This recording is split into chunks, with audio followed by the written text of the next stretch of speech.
Welcome to the Speak and Get What You Want podcast, where you learn to communicate like the world's most successful leaders. Now, here are your hosts, TK Stratton and Chad Kerby. Welcome to the Speak and Get What You Want podcast, here with the great TK Stratton. And TK, I'm excited to talk about the topic that we're covering today because you are someone that I've looked at over the years that has been very intentional on becoming a great presenter and a great public speaker. And you wanted to be better. You were good, you were adequate when you started, but you've worked hard to become phenomenal. And so as we talk today, I want to share with you a list that was created by our good friends at ChatGPT. Okay, so ChatGPT, they took articles from Harvard Business Review. They took some from Stanford Graduate School of Business, TED Talks, and even Toastmasters International, and created this list of top 5 mistakes that people make when creating and delivering presentations.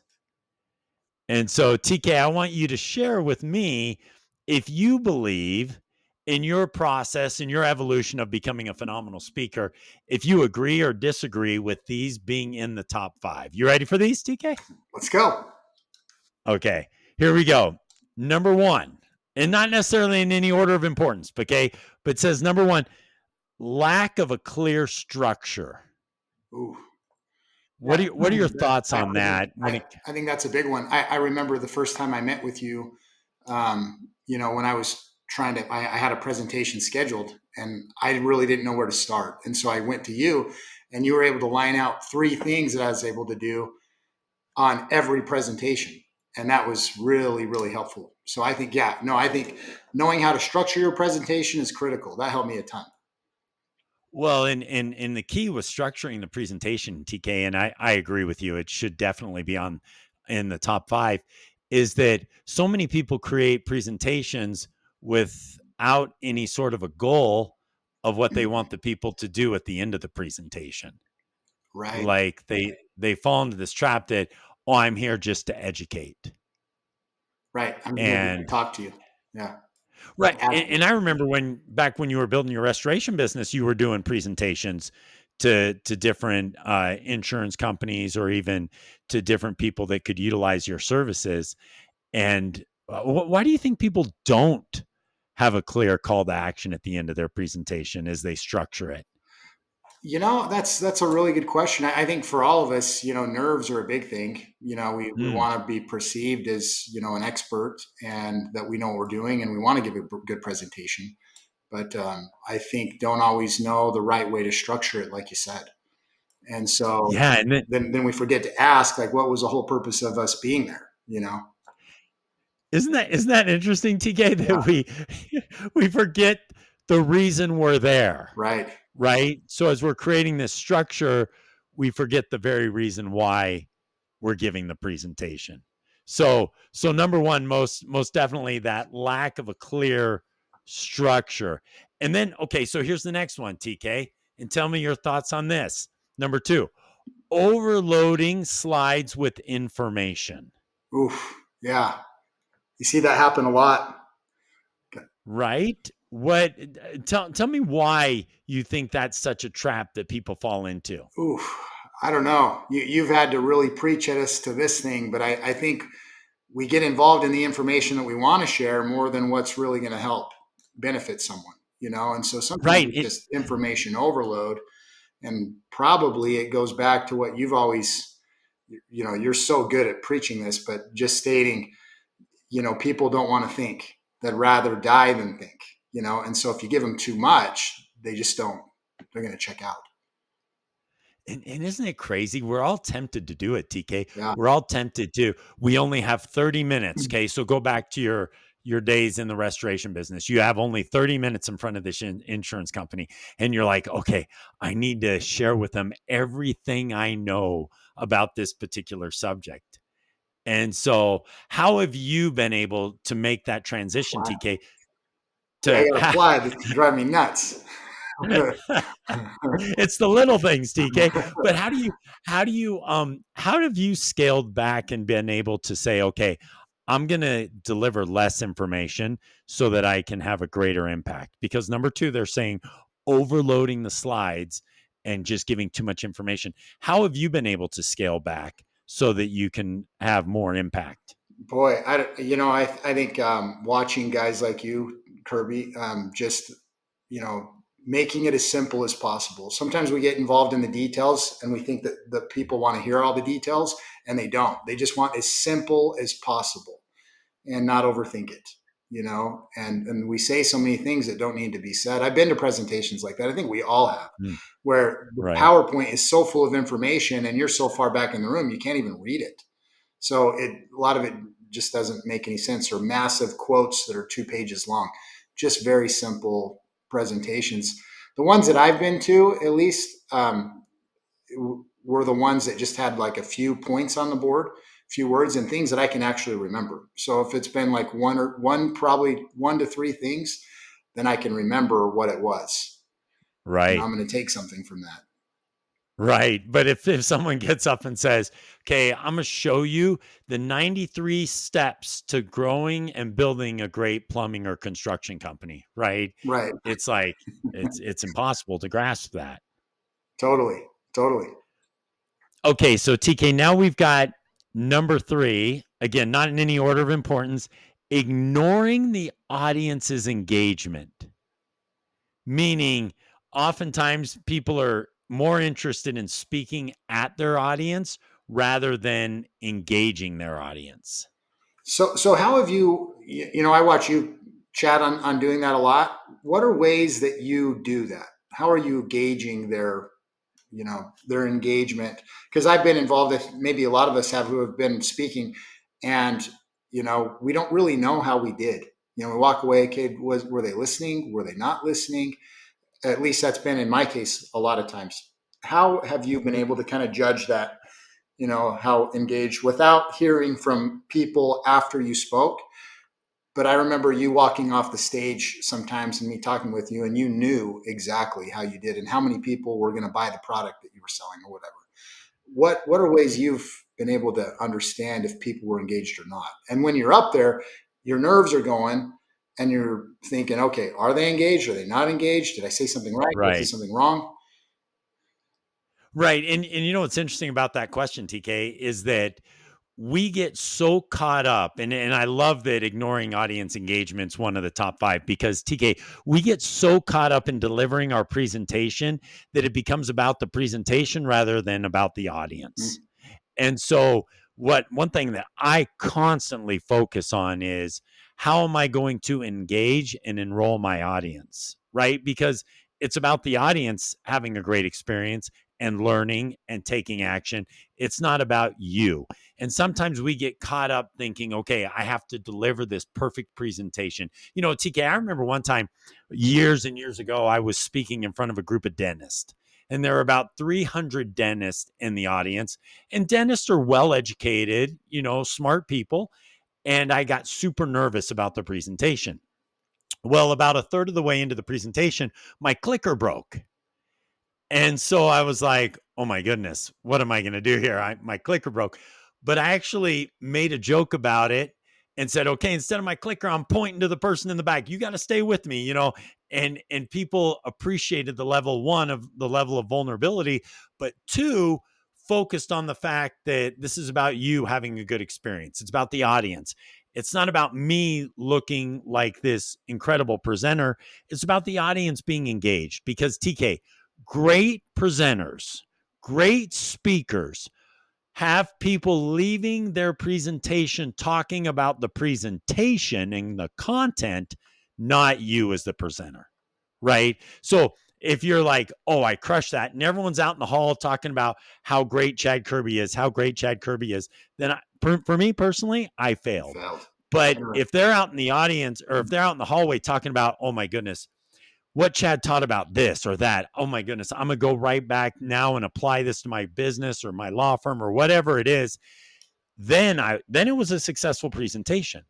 I don't care if they go home. They go home and they turn to their significant other and they're like, how was the conference? Oh, it was incredible. I got to learn about this. I'm going to do this better. That's success for me, TK. And rather than, oh my goodness, Chad Kirby, he did the best job talking about this, this, and this. Well, what are you going to do because of it? Oh, I don't know, but Chad Kirby gave a great presentation. Well, who cares about that? If you don't have any lasting impact in the people you're speaking to, who cares what they think about you? So You know, here's a tough question on for you because you're able to do it. Can you give us a couple things, uh, a couple of ways that we can re-engage an audience? You know, you hear the saying, "Oh, that's a tough crowd," you know, and sometimes you walk right. in, man, this is a tough crowd. You know, what's just a couple things you can do to re-engage a tough crowd or an audience, Okay. or if you lost them? What are just like two things? Okay. Two things. Okay. I'll give you two right now. Number one, questions can always engage a crowd. Cool. So Questions. asking them So, some kind of question like about your subject, about your point. right. TK, when I speak to attorneys, and I'll be standing up in front of 1,000 attorneys, right? And if I say attorneys are terrible at marketing, they're like, "Oh, are we?" But if I ask them, how many of you believe that most attorneys are terrible at marketing? They'll raise their hand. It gets them engaged. It gets them enrolled in the presentation, right? And that's number one. And number two is connected to that, TK, and that is this: be comfortable with awkwardness. Hmm. Okay. And what I mean by that is oftentimes when I tell someone, I'm like, ask a question, it'll get people to engage, it'll get people to enroll. They're like, okay, I'm going to ask a question. I'm going to ask a question. Then TK, they'll be standing up in front of 100 people. They'll ask a question and three people raise their hand, right? Now, what most presenters do at that point in time is they go, well, I'm going to quickly move on. I'm going to quickly move on because that was uncomfortable because only three people raised their hand, right? But if you are comfortable with that awkward pause and you stop and you go, whoa, whoa, wait, three of you? Wait, come on. Let me ask that question again. And you ask that question again, Ah, it gets people to engage and to enroll. So number one would be asking questions, but number two then would be closely related to that. Be comfortable with that awkward moment. and Be you even comfortable with ask it, the question again. Hey guys, I'm gonna ask this again to right? get their And I've attention. and Cool. I've seen That's you cool do tip. that, TK, where you stop and you're like, whoa, whoa, whoa, wait. No, there's more of you than Yeah, that believe that, right? yeah. And it gets them to really engage and enroll. Cool. That's a great tip. That's awesome. And so I think it's important to understand your audience. When you are there to engage your audience, your success will increase exponentially. And you and I've had the opportunity to share stages with just some phenomenal individuals, and Patrick Lencioni is one of those individuals that he's phenomenal at talking about teamwork and how to get people in your team to enroll. But when it comes to presenting and engaging an audience, he's equally effective. He's absolutely phenomenal with it because he's trying to engage the audience and not necessarily just speak at the audience. He wants to get them enrolled. So, but TK number 4. Okay, you ready for number 4 is this: relying too heavily on notes and reading directly from notes or slides. That's according to ChatGPT, that's one of the top 5 mistakes that presenters make. Just reading too much from notes or slides. You agree? Yeah, relying too much on Chat GPT. Right? Reading. But Yeah, TK, I don't know. I was yeah, thinking about it. Why do you think that makes people uncomfortable when someone's just up there reading yeah. It's awful, rather right? than When you hear that, it's awful. it really is. And for me, and I don't know about you, TK, but for me, if I write too many notes, then I'm going to read those notes, right? And so making it more conversational in your presentation, even if you're speaking to a large group. Yeah. You know, I know we've met some really incredible speakers, you know, and most of the ones that I've met, they've practiced their speech Mm. 50, 60, 70, 80 times, you know, that like literally, and they'll do it in front of their wives. And these are guys that have spoke for 30 years, you know, and they still practice 50 times and they swear by it, you know, so that they don't have to go in with notes. They have everything down. And that way, what they've told me is if anything changes, they can quickly go back and really listen to the audience and what they're saying and not lose track of where they were. So I thought that was pretty powerful for me. If they have to practice that much, how much should I be practicing?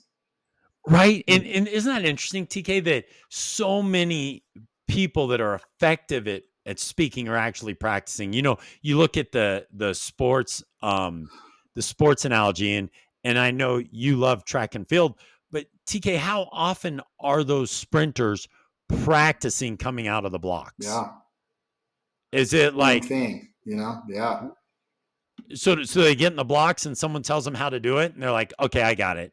yeah, And they never do it again? right.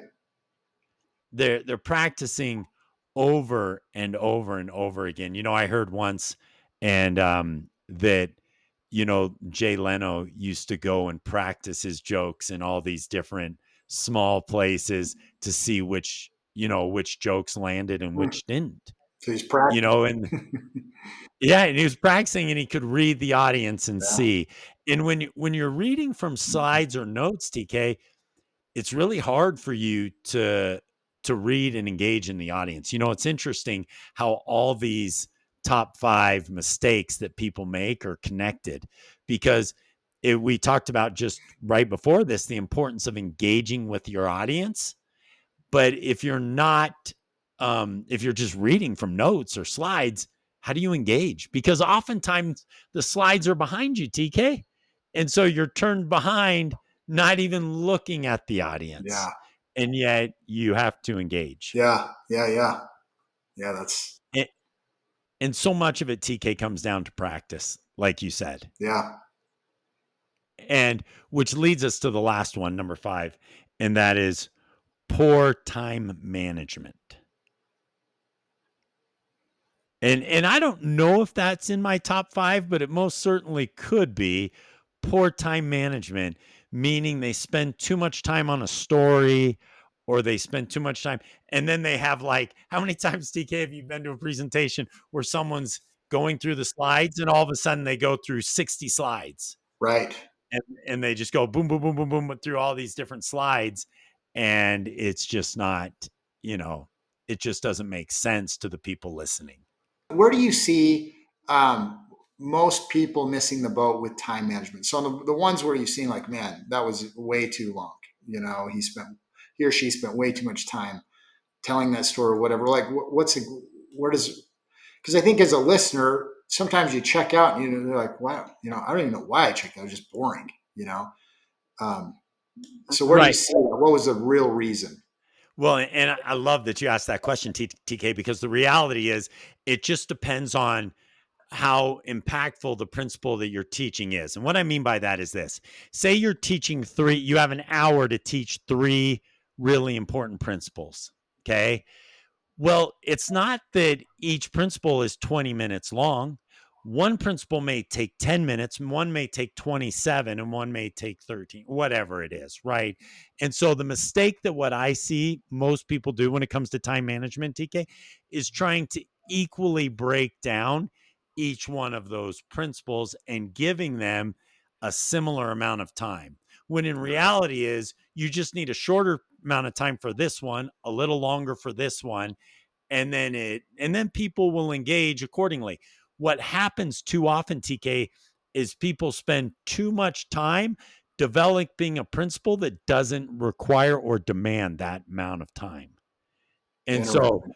and so someone will start listening and then at the end of it they're like, "Wait, I spent 18 minutes listening to this and that's all you were teaching at the end?"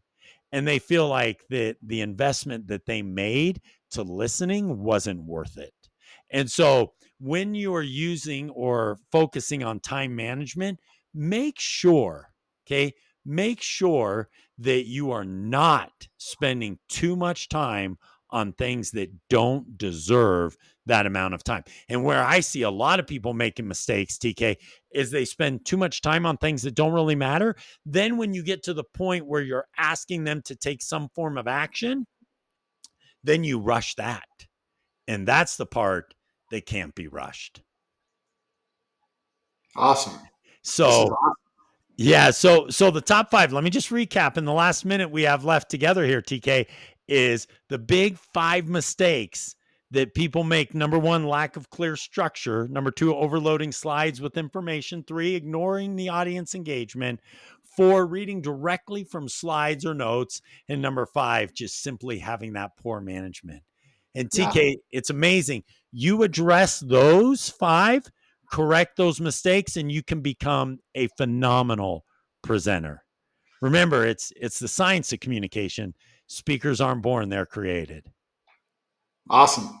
Hey, love being with you, Great TK. job, Ted. Love the insights. It's always good to be with you. Have a tremendous day, everyone.